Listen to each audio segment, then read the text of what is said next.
pengawasan dan guru. Namun, dalam perkembangannya, konsep supervisi bergeser dari pendekatan otoriter ke pendekatan yang lebih demokratis, kolaboratif, dan bersifat pembinaan. Dalam praktiknya, supervisi pendidikan dilakukan oleh kepala sekolah, pengawasan sekolah, atau pihak lain yang memiliki kompetensi dan kewenangan untuk melakukan pendampingan terhadap guru. Tujuan utamanya adalah membantu guru mengembangkan kompetensi profesional, meningkatkan efektivitas pembelajaran, serta menciptakan lingkungan belajar yang kondusif. Beberapa faktor yang melatar belakangi pentingnya supervisi pendidikan antara lain. Yang pertama, tuntutan peningkatan mutu pendidikan ialah untuk menghasilkan lulusan yang berkualitas, diperlukan pembelajaran yang efektif dan guru yang kompeten. Supervisi menjadi salah satu cara untuk memastikan hal tersebut tercapai. Dan yang kedua, perkembangan kurikulum dan teknologi pendidikan. Yang artinya di sini guru perlu terus menyesuaikan diri dengan perubahan kurikulum dan pemanfaatan teknologi dalam pembelajaran. Supervisi membantu guru dalam proses adaptasi ini. Dan yang ketiga, kebutuhan akan profesionalisme guru, yaitu guru sebagai ujung tombak pendidikan perlu terus dikembangkan melalui pembinaan dan pelatihan yang terstruktur. Salah satunya ialah melalui kegiatan supervisi.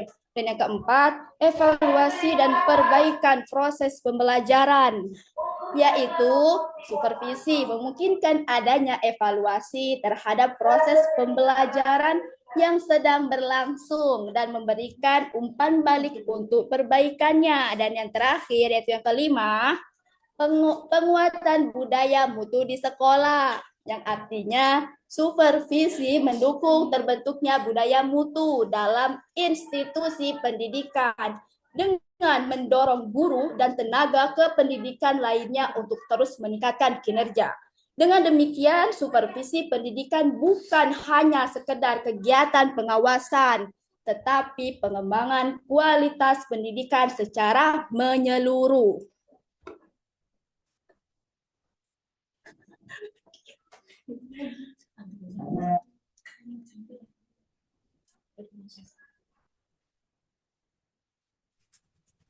Baik, materi yang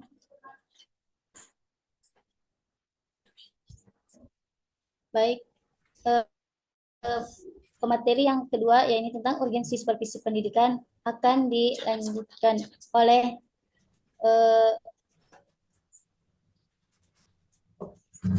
materi setelahnya. Urgensi supervisi pendidikan. Supervisi pendidikan memiliki urgensi yang sangat tinggi dalam upaya meningkatkan mutu pendidikan. Dalam dunia pendidikan yang terus berkembang, guru sebagai ujung tombak pembelajaran membutuhkan bimbingan, pembinaan, dan pendampingan yang berkelanjutan agar mampu menjalankan tugasnya secara profesional. Disinilah peran supervisi menjadi sangat penting. Supervisi bukan hanya sebagai alat pengawasan, tetapi merupakan proses pembinaan yang bersifat edukatif dan konstruktif. Melalui kegiatan supervisi, guru dapat memperoleh umpan balik, solusi atas kendala dalam pembelajaran, serta dorongan untuk terus berkembang secara profesional. Beberapa alasan mengapa supervisi pendidikan urgen, yaitu yang pertama, peningkatan kualitas pembelajaran. Supervisi membantu guru meningkatkan perencanaan, pelaksanaan, dan evaluasi pembelajaran sehingga proses belajar mengajar menjadi lebih efektif. Dan yang kedua, perkembangan profesionalisme guru. Dengan supervisi yang baik, guru terdorong untuk terus belajar, mengembangkan kompetensi pedagogik, profesional, sosial, dan kepribadian. Yang ketiga, adaptasi terhadap perubahan kurikulum dan teknologi. Supervisi memberikan pendampingan kepada guru dalam menyesuaikan diri dengan kebijakan baru, perubahan kurikulum, dan penggunaan teknologi dalam pembelajaran. Yang keempat, meningkatkan mutu lulusan dari capaian belajar siswa. Proses supervisi yang tepat akan berdampak langsung pada kualitas pembelajaran. pembelajaran yang pada akhirnya mengurangi hasil belajar siswa. Yang kelima, pembentukan budaya sekolah yang berkualitas. Supervisi yang konsisten dapat menumbuhkan budaya kerja yang profesional, terbuka terhadap masukan, dan berorientasi pada perbaikan terus-menerus. Dan yang terakhir, yang keenam, evaluasi dan perbaikan kinerja guru secara berkelanjutan.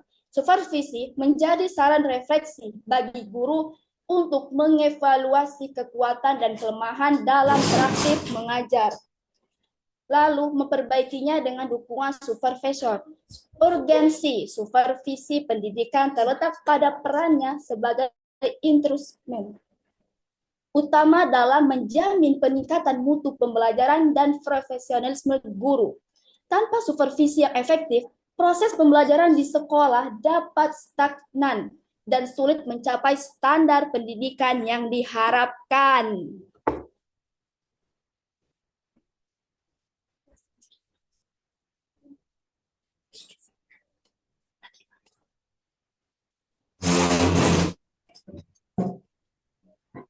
Kok nada suara yang pertama sama yang itu sama ya? Orangnya satu apa gimana? Iya, Bapak. Orangnya sama yang menyampaikan materi ya?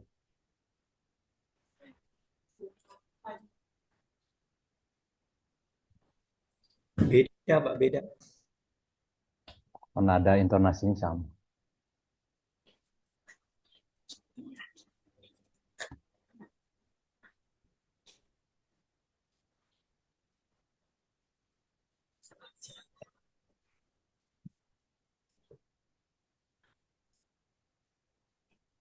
Baik, materi yang ketiga yaitu perkembangan supervisi pendidikan yang akan dilanjutkan oleh pemateri setelahnya. Siapa materi? Putri Utami, Yang tadi siapa? Dwi Prasepti. Akan lanjut.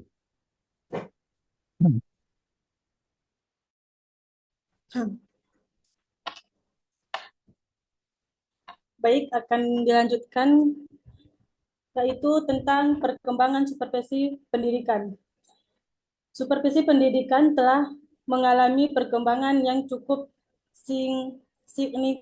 signifikan, baik dari segi konsep, pendekatan, maupun pelaksanaannya. Perubahan ini terjadi seiring dengan dinamika sistem pendidikan. Perubahan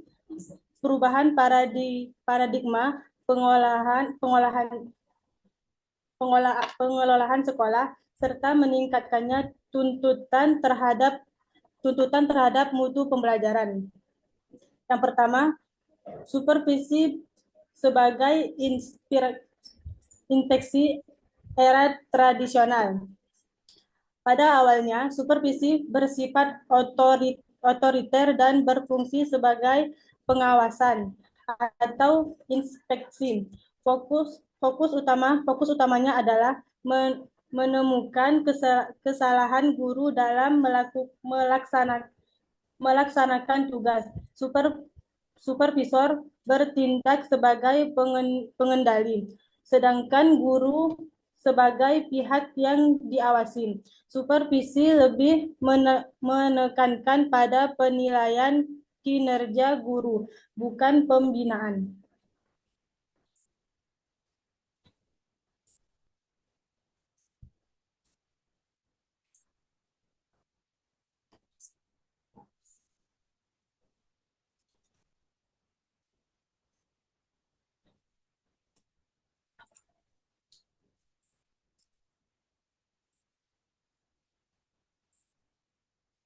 Baik,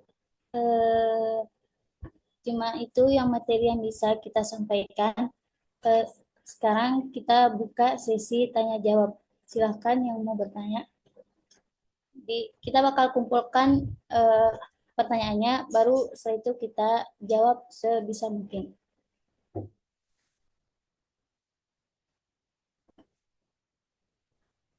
semestinya presentasi itu dilakukan materinya sebelumnya disampaikan dulu, dikirim dulu ke teman-temannya. Kalau nggak dikirim teman-teman gimana bisa menanggapi? Dan pada saya harusnya makalah sama PTT-nya sudah dikumpulkan sebelum presentasi. Jadi kalau belum presentasi ya kita kan nggak tahu makalahnya ada apa enggak.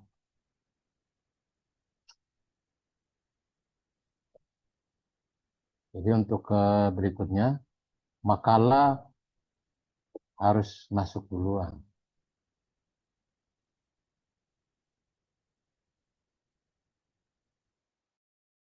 Ya silakan lanjutkan.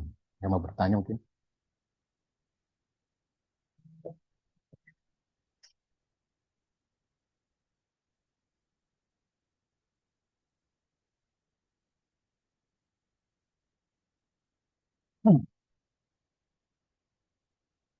Sekarang saya kasih tahu, saya jelasin kalau kenapa makalah harus masuk duluan.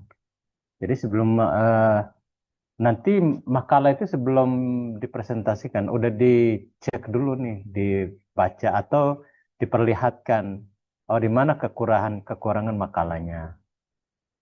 Apa di babnya bab apa aja yang ada dalam makalahnya. Terus referensinya referensi dari mana saja. Jadi penilaian makalah itu kan 50% sama presentasi 50%. Jadi di mana-mana namanya jadi narasumber itu biasanya materi disampaikan dulu, kirim. Atau ya mungkin dengan minimal PTT-nya udah disampaikan. Tapi yang wajib makalah. Terus ke konsep supervisi. Supervisi itu kan sebuah kegiatan yang wajib dilakukan oleh seorang supervisor. Seorang supervisor itu bisa dari pimpinan sekolah, kepala sekolah, bisa dari wakil kepala sekolah, atau orang yang ditunjuk oleh pimpinan secara internal, tapi secara eksternal bisa dari pengawas. Pengawas itu ada pengawas dinas, ada pengawas kalau kalian punya yayasan ma'had, berarti di ma'had itu ada pengawas yang selalu mengontrol tentang mutu mutu ma'hadnya. Nah, biasanya minimal yang dilakukan oleh kepala sekolah itu dalam satu semester itu minimal sekali atau 2 kali. Ada supervisi. Itu supervisi rutin namanya. Orang yang melakukan namanya supervisor. Atau bisa juga namanya supervisi klinis. Supervisi karena ada masalah. Ya kalau di sekolah itu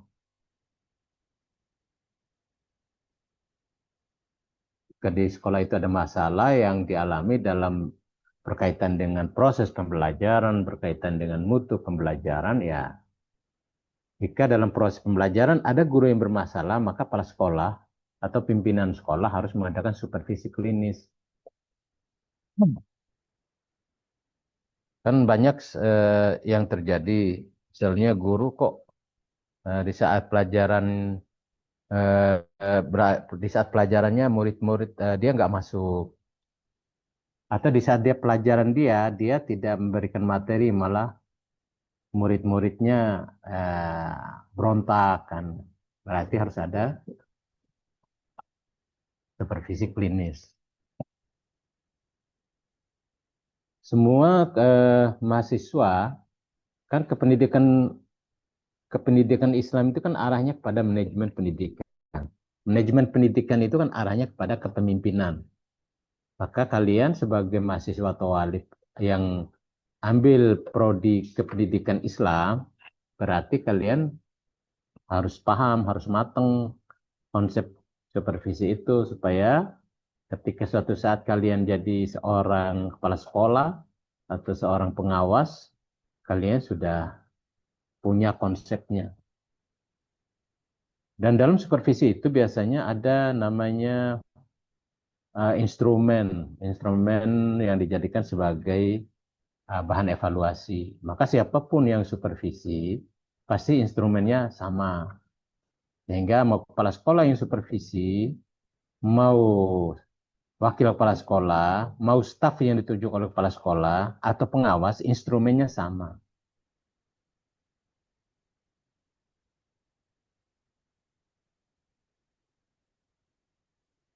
Ya.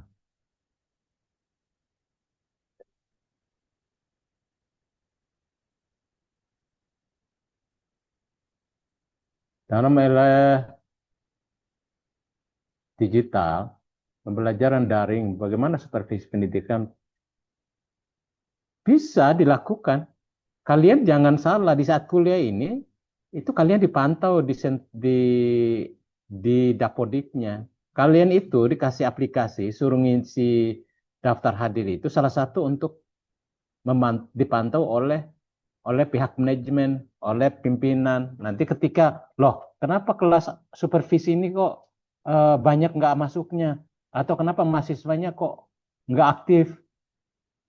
Diadakan, dipanggil dosennya, kemudian diskusi masalah apa yang dihadapi.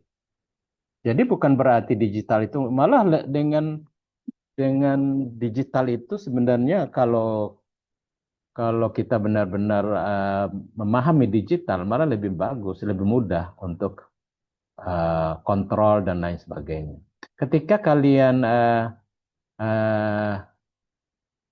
masuk, menunjukkan hadir, itu langsung masuk ke Dapodiknya. Dapodik nanti dicek oleh pihak Kopertais. Kopertais nanti dicek lagi oleh pihak Kemenak. Nah, sehingga mereka itu eh, mengadakan supervisi itu tidak harus langsung ke tempat. Jadi sekarang tidak ada masalah.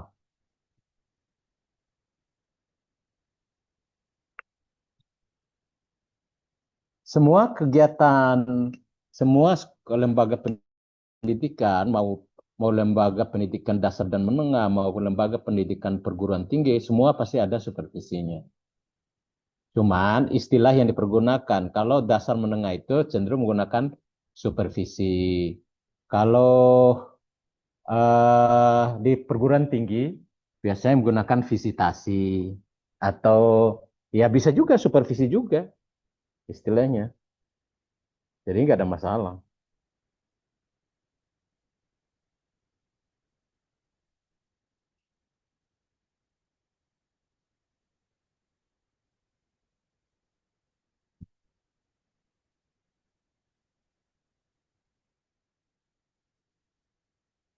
Supervisi itu dilakukan untuk mm, menilai, untuk mengoreksi setiap dosen atau setiap guru. Jadi eh, masalah eh, masalah apa namanya budaya. Budaya itu kan siapa yang menciptakan budaya? Kan yang menciptakan budaya kan lebih kepada mahasiswa dan dosennya kan. Kampus memang punya budaya, tapi budaya kan terikat oleh manajemen, terikat oleh kurikulum. Ya kalau misalnya ini kok mahasiswa banyak yang nggak selesai tahun ini, diadakan visitasi, diadakan supervisi, dipanggil pimpinan. Kalau di kampus, kalau di sekolah jelas karena sekolah itu eh, sekarang kan jarang online ya. Ini cuma Toalib dengan perguruan tinggi yang lain yang memberikan masih memperlakukan daring. Kalau sekolah kan tidak ada daring. Pada prinsipnya semua lembaga itu tetap ada supervisi. Hanya teknik supervisinya yang beda, instrumen supervisinya di perguruan tinggi sama di sekolah tentu beda. Eh, tapi item-item di dalamnya ya masalah metode mengajar, masalah penguasaan kelas, masalah apa namanya profesionalisme dalam mengajar, masalah apa administrasi, itu semua kan bagian daripada supervisi, bagian daripada instrumen supervisi.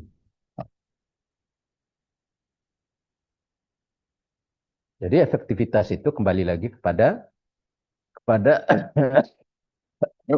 dosen dan mahasiswanya. Sekarang kita menciptakan budaya.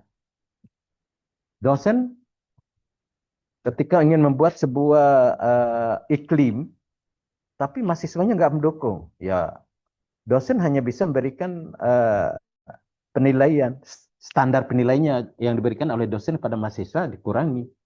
Kenapa harus begitu ya? Kalau nggak begitu berarti mahasiswanya nanti nggak mau menjadi mahasiswa yang efektif, yang aktif, yang apa namanya, yang ini inovatif dan lain sebagainya.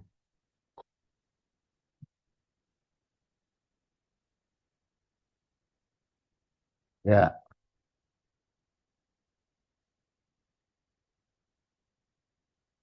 bukan begitu. Strategi apa yang cocok yang dapat digunakan untuk meningkatkan partisipasi guru dalam menangani supervisi pendidikan? Bukan gitu maksudnya. Instrumen supervisi itu sudah ada. Nah, apa yang ada dalam instrumen itu biasanya apa yang dilakukan oleh guru. Misalnya, yang dinilai dalam supervisi itu kehadiran guru. Terus bagaimana kemampuan guru untuk membuka dan menutup pelajaran. Bagaimana kemampuan guru untuk menguasai kelas. Bagaimana kemampuan guru untuk menggunakan metode dalam mengajar. Bagaimana penggunaan model pembelajaran apa yang digunakan dalam pembelajaran. Media apa yang digunakan. Itu kan instrumen-instrumen dalam supervisi.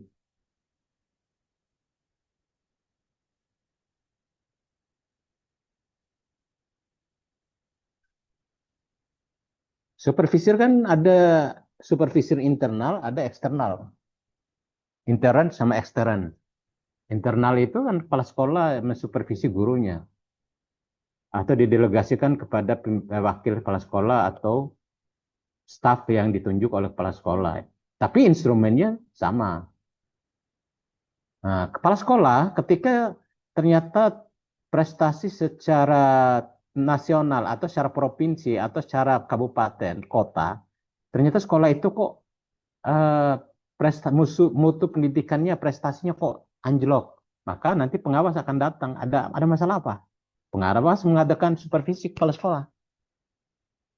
Dan bisa juga pengawas langsung pada guru.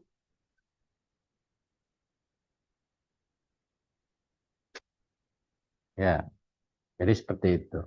Maka oleh karena itu, kalau guru dia tidak menjadi supervisor, tapi kalau ditunjuk oleh kepala sekolah, misalnya dia guru senior, guru yang punya prestasi, terus kepala sekolah minta supervisi teman serumpun pelajarannya dengan biasanya dengan instrumen yang sudah disiapkan oleh kepala sekolah.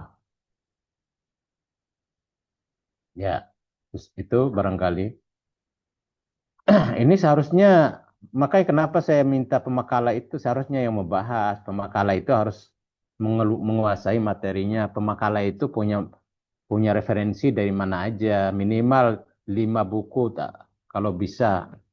Jadi ketika ada pertanyaan ya jawabannya punya punya wawasan yang luas, punya kemampuan yang mumpuni gitu.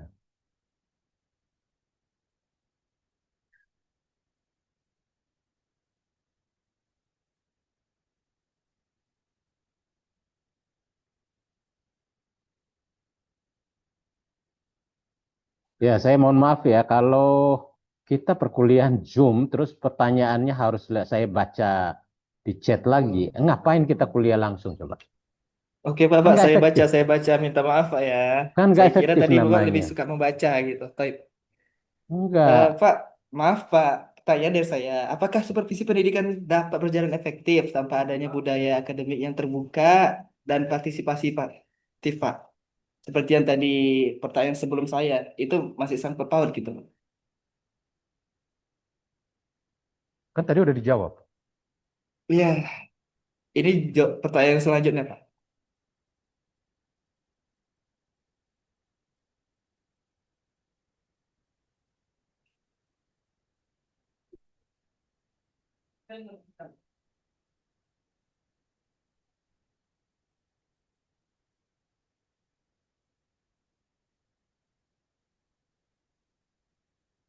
Berarti udah nggak ada pertanyaan selanjutnya. Saya Pak, izin bertanya Pak. Ya, jadi seharusnya Ini nanya ke mungkin, Pemakala ya. oh iya, Hmm. Maaf, Pak. ya Pak.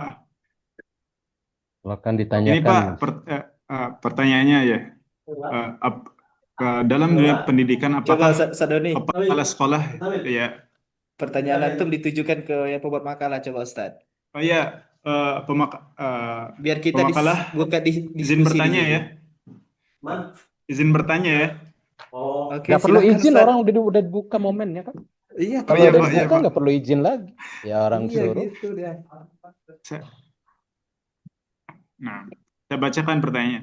Dalam dunia pendidikan, apakah kepala sekolah merupakan supervisor tertinggi atau di atas kepala sekolah itu masih ada supervisor lagi, Pak? Terima kasih. Pak Kok Pak? Ustazah, Kan Oh ya, Ustazah. tadi sebenarnya udah terjawab juga itu.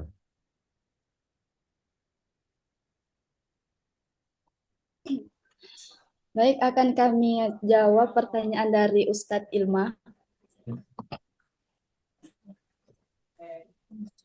Ustadz Masya Ilma Allah. pasti ilmunya banyak tuh. Ya. Dalam dunia pendidikan, apakah kepala sekolah merupakan supervisor tertinggi atau di atas kepala sekolah masih ada supervisor lagi, Pak? Terima kasih. Jawabannya, dalam sistem pendidikan di Indonesia, posisi kepala sekolah memang berperan sebagai supervisor internal tertinggi di lingkup sekolah, tetapi di atas kepala sekolah masih ada supervisor lagi, yaitu pengawas sekolah. Seperti ada di sekolah itu struktur supervisi di sekolah Indonesia. Pertama, kepala sekolah, yang kedua pengawasan sekolah, dan ketiga dinas pendidikan atau Kementerian Agama. Jadi urutannya begini ya, guru, kepala sekolah atau supervisor internal, setelah itu pengawas sekolah atau supervisor eksternal, dinas pendidikan atau Kemenag. Dengan begitu, kepala sekolah memang punya peran sangat penting dalam supervisi sehari-hari di sekolah.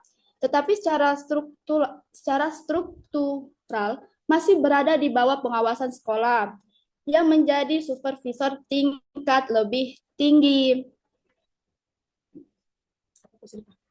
Apakah bisa dipahami? Baik, bisa dipahami, Ustazah. Syukran, jazakumullah khairan. Barakallahu fikum. Jadi, izin Pak, izin bertanya Pak. Izin bertanya Ustazah. Tadi kan saya bertanya bandingkan ya, pendekatan supervisi tradisional dengan pendekatan supervisi modern dalam konteks pendidikan saat ini. Pendekatan mana yang lebih relevan? Terus selanjutnya, karakter utama bersifat top down atau otoritas dan berpusat pada pengawasan itu kan memiliki kelemahan. Di menurut pandangan Ustazah itu kelemahannya di bidang di segi apa Ustazah?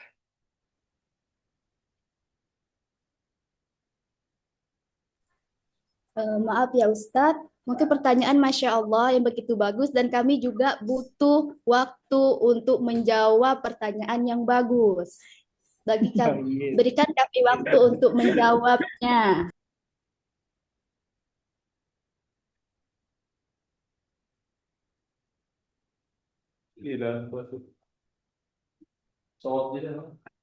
Nah, Pak. Pak,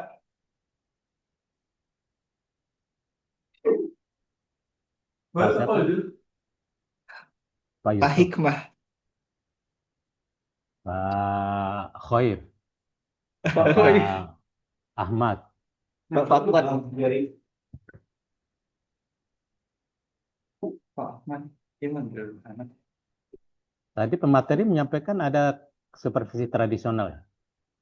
Enggak, saya menyangkutkan Pak yang dengan fakta yang sudah kita jalani di kehidupan sehari-hari begitu Pak. Sebenarnya pertanyaan itu nggak perlu dijawab karena kamu sudah menjalankan. Eh, Kamu bisa membandingkan di mana perbedaannya.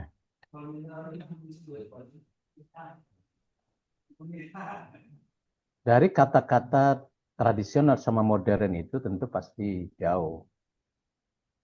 Ya kalau udah sifat tradisional itu biasanya ya pasti di sekolah-sekolah di daerah-daerah, kampung-kampung, di desa-desa terpelosok, ya pasti tradisional.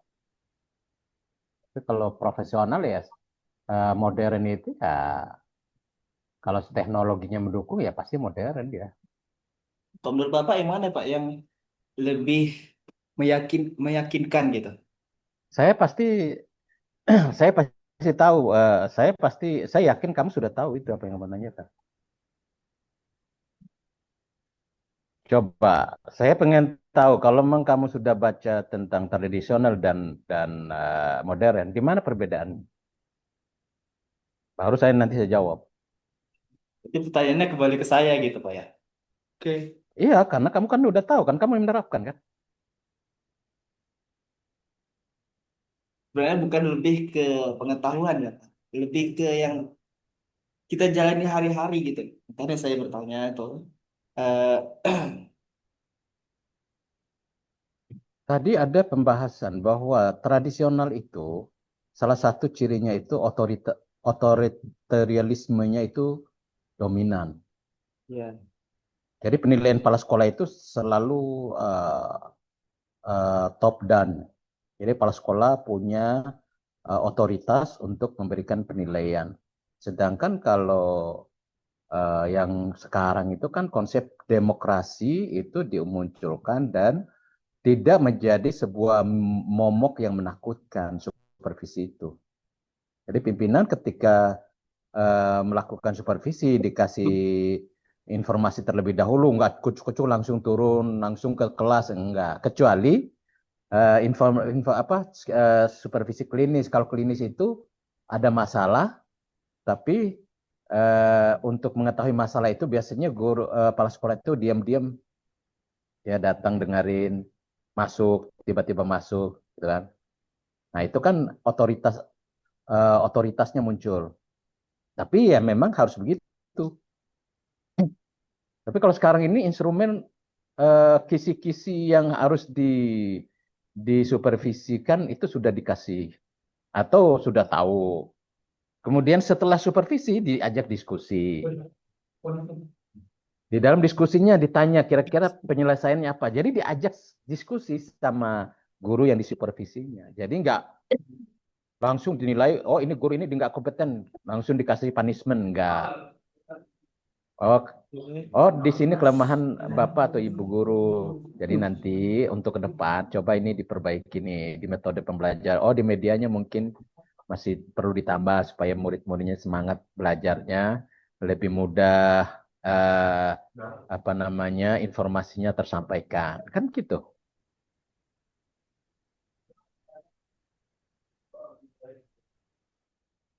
Gimana lagi perbedaannya?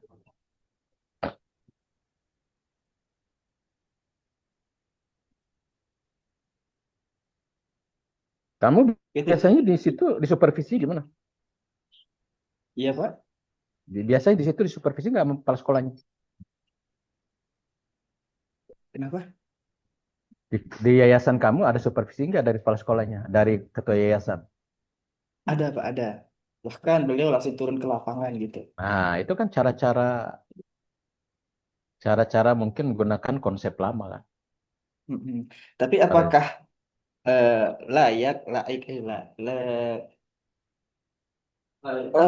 setelah apa menyesuaikan apa ya? dengan situasi dan kondisi. Tapi tidak, yang bagus itu kolaboratif, artinya ya pasti cara metode-metode yang modern lah. Cuman sewaktu-waktu kayak ada kasuistik misalnya. Nah, kalau kayak begitu Hmm. tuh bisa menggunakan cara-cara yang tradisional tadi. Jadi Tapi kalau supervisi yang baik itu apakah turun langsung ke selalu turun ke lapangan gitu, Pak? memang begitu. Guru, kepala sekolah langsung ikut bersama murid di dalam kelasnya. Setahu yang Anda ketahui, Pak, eh, untuk supervisi itu dia tidak turun terus-terusan ke lapangan gitu. Karena yang bagian lapangan itu sudah ada bagiannya gitu. Enggak dong. Supervisor itu tidak bisa dilakukan oleh siapapun kecuali pimpinan.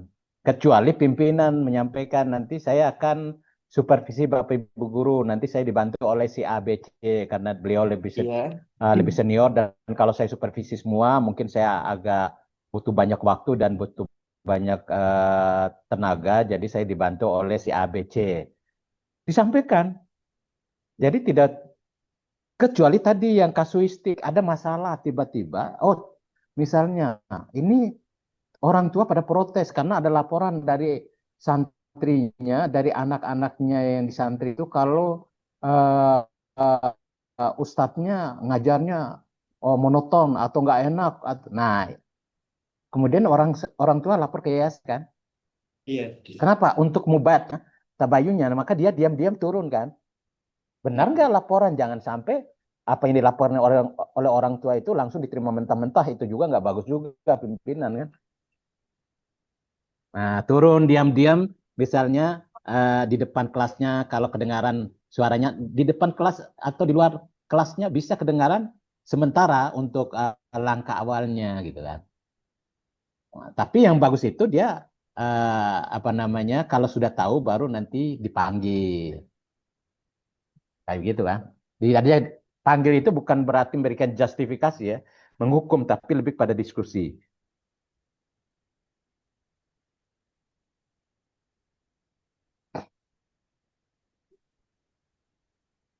Mana?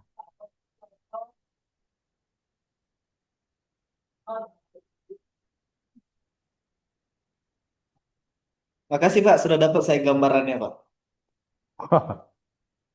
Jadi bicara relevansi, bicara Iya. efektivitas, pasti Hmm. eh, menyesuaikan dengan kebutuhan di lapangan. Tapi yang namanya sekarang itu kan teknologi zaman modern itu pasti lebih persuasif pendekatannya. Nggak menunjukkan tadi top down-nya, tapi harus button up dari bawah ke atas. Jadi bukan dari atas ke bawah. Atas pokoknya kalau atas mengatakan A, semuanya harus A. Enggak. Itu karena kita kan negara yang bersifat demokrasi.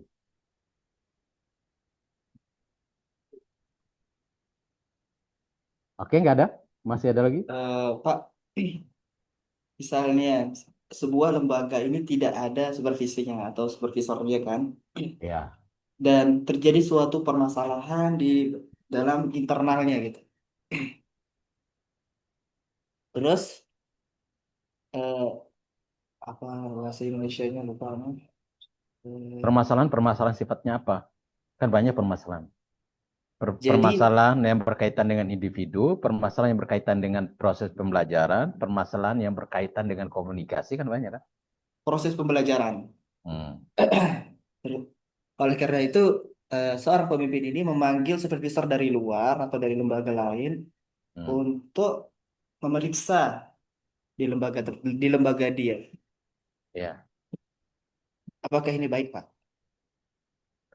Jika pimpinan yayasan, pimpinan sekolah atau kepala sekolah itu sudah melakukan supervisi dan beberapa Nah, kali ternyata tidak ada perubahan, bisa ada kemungkinan eh, apa otorisasi dari seorang pimpinan itu tidak begitu dihiraukan oleh gurunya.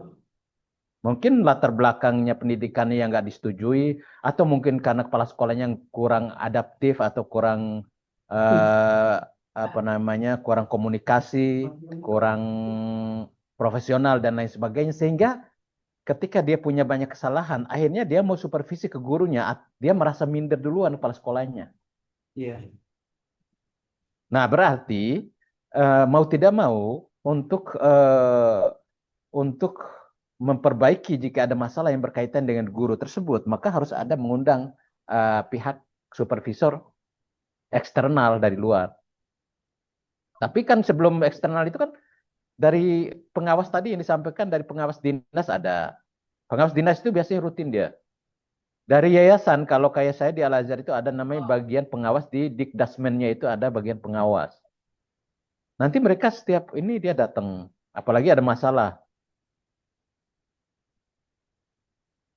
Baru nanti misalnya di saat dari pengawas atau dinas atau Kemendikbud itu datang, kan kepala sekolah bisa menyampaikan permasalahannya ini begini gitu ke pengawasnya. Tapi lebih efektif, lebih bagus itu sebenarnya persuasifnya kepala sekolah memberikan supervisi kepada guru langsung pimpinannya. Karena kalau di dalam supervisi ada dua ya, ada supervisi pendidikan, pengajaran, ada supervisi sekolah. Kalau supervisi pengajaran itu kepala sekolah atau pimpinan sekolah. Tapi kalau supervisi sekolah itu pengawas atau orang yang ditunjuk oleh dinas gitu.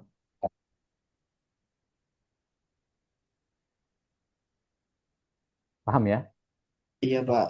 Disitulah kalau supervisi dari kepala sekolahnya atau bagian majelis majelis idara, ketua pembinanya terus turun-turun setiap sedikit turun ke lapangan gitu. Kan Ya. wibawa beliau atau muroahnya atau eh, nanti berkurang gitu, Pak. Jadi ketika suatu permasalahan mereka karyawan atau mahasiswa atau tulab itu santri-santri itu biasa aja, udah sering begini gitu. Gimana Kak Ya. Betul. jalan keluarnya Pak? Itulah jadi akhirnya image-nya yang dibangun oleh guru dan karyawan atau pegawai-pegawai yang lain itu jadi didikte jadinya. Jadi guru siapapun, mau guru mau pegawai, termasuk kepala sekolah dia nggak mau didikte. Jadi Iya. harus dibikin jadwal. Yang efektif itu harus dibikin jadwal. Teman-teman guru, saya mau semester ini mau ngadain supervisi nanti bulan sekian ya. Tolong disiapkan perangkatnya. Nah, kayak gitu kan. Begitu dia mau supervisi, guru udah siap. Walaupun ibaratnya dipaksa-paksain untuk bikin perangkat mengajar dan lain sebagainya. Tapi guru sudah dikasih tahu sebelumnya. Tapi kalau terlalu sering, akhirnya tadi marwahnya seorang pengawas itu jadi turun. Gejaknya kalau Iya. dalam dunia pendidikan itu, gejak sama wibawa itu sama. Jadi Betul Pak, wibawanya gejak. akhirnya ya gejak namanya. Gejak. Nah, gejeknya dia jadi turun di hadapan para guru dan karyawan. Kenapa sih guru merasa tidak nyaman juga dong kalau sering diawasin? Emang kita itu bekerja rodi atau romusa kan enggak. Kan tinggal dibuatin aja jadwalnya. Kalau ada masalah ya tinggal diskusi aja. Kan gitu. Ya gitu. Jadi tidak bagus juga kalau terlalu sering. Nanti guru jadi mengajarnya itu karena tertekan, dipaksa gitu, bukan karena Iya. uh, bukan karena keikhlasan, bukan karena semangat untuk meningkatkan kinerja dan lain sebagainya. Jadi ada toleransi, ada demokrasi yang harus dibangun dalam kegiatan supervisi. Ya, mungkin gitu ya. Iya Pak, terima kasih ilmunya Pak, Masya Allah.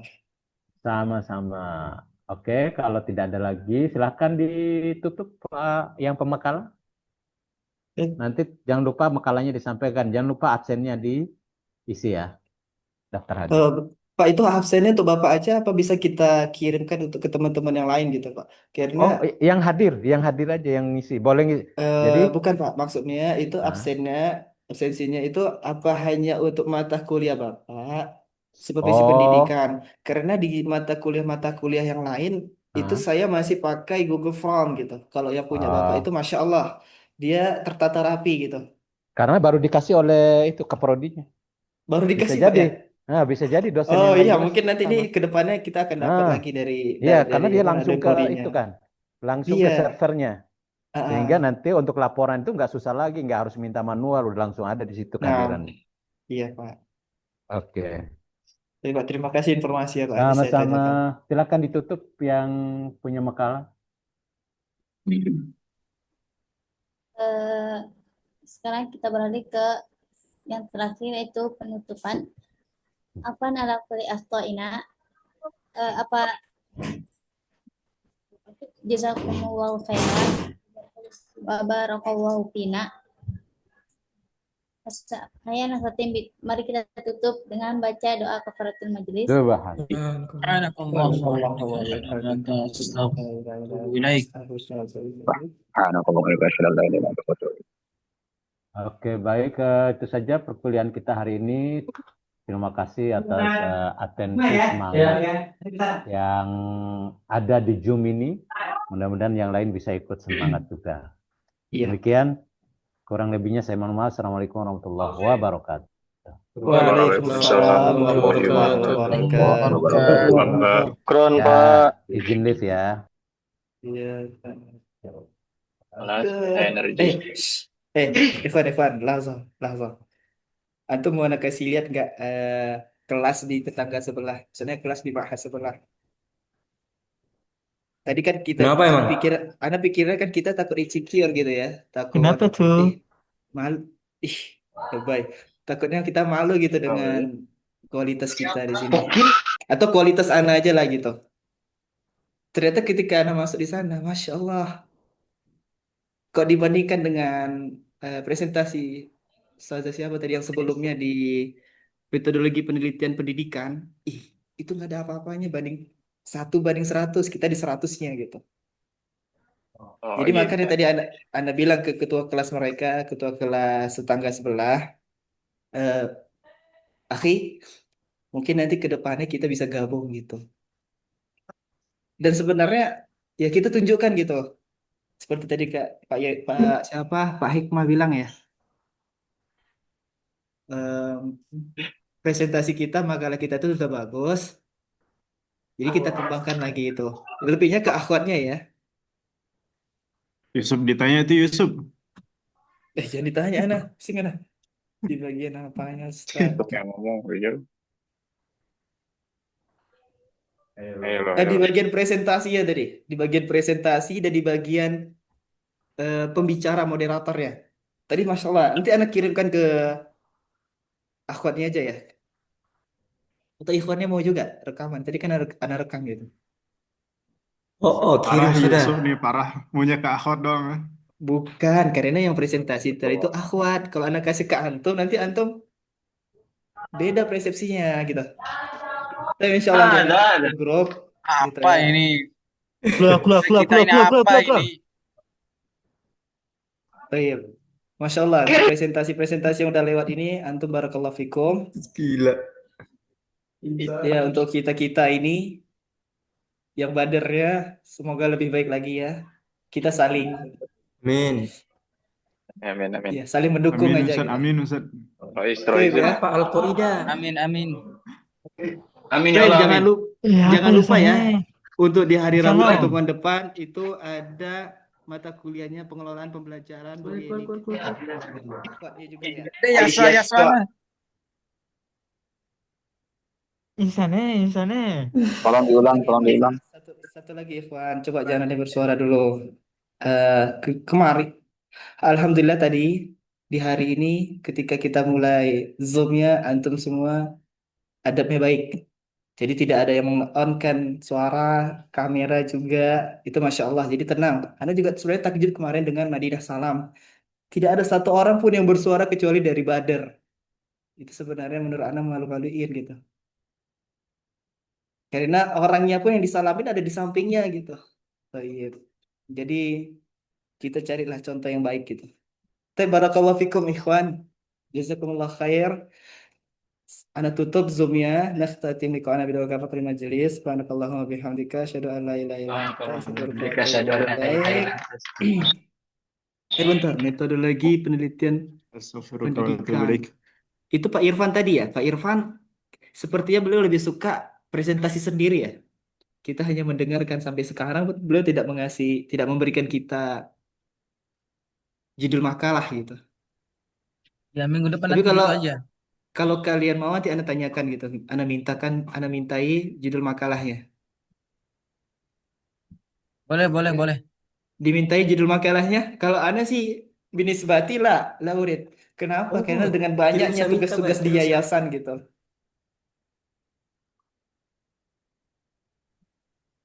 Gak usah ditanya. Iya, Masya Allah. Berarti kita satu frekuensi nih, ikhwan dan akhwat nih. Keluar, sudah keluar. Barakallahu fikum. Assalamualaikum warahmatullahi wabarakatuh. Waalaikumsalam warahmatullahi wabarakatuh.